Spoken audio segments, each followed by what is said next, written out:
Hello everyone, I am Vasha. In this video, I am going to show how a basic banking system works. I have done this video as a part of my internship. So now let us move into the task. My task is to create a simple dynamic website in which multiple users can transfer money in between them.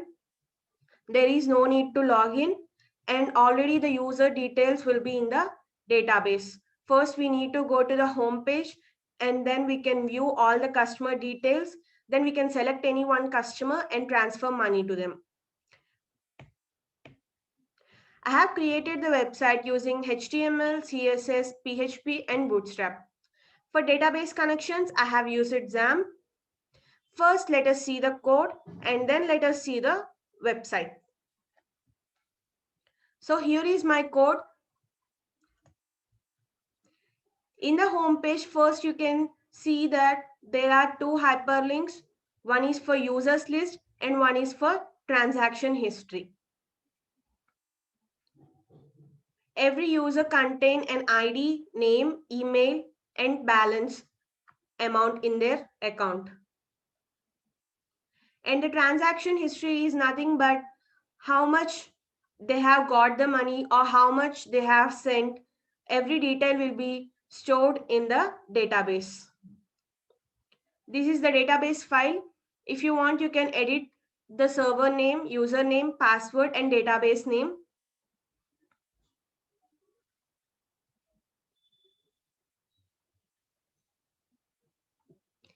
This is the SQL file. First, we should already insert some database details into the users, and transfer details will be automatically get into it. Now let us see the website.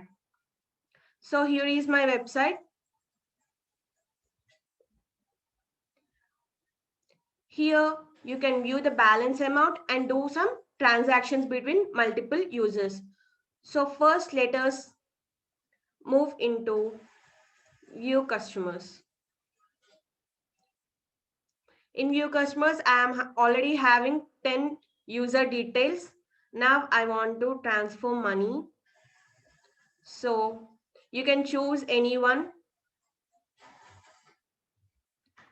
and you can transfer the amount.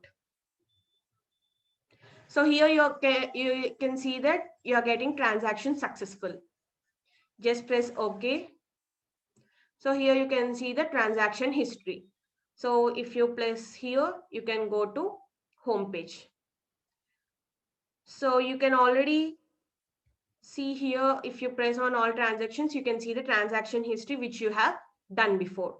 Now let us check whether the transaction details are storing into database or not. So this is my database. I'm having two tables. One is for users. These are 10 details which I have already given in the SQL file. And this is the transfer details. So when we do a transaction, automatically the details will enter here. You can see here and you can verify that whether every transaction is correct or not. So this is my website. If you want, you can change your password, username in the config.php file to run the program. I have uploaded it in the GitHub also. You can just download it and check it from there. Thank you.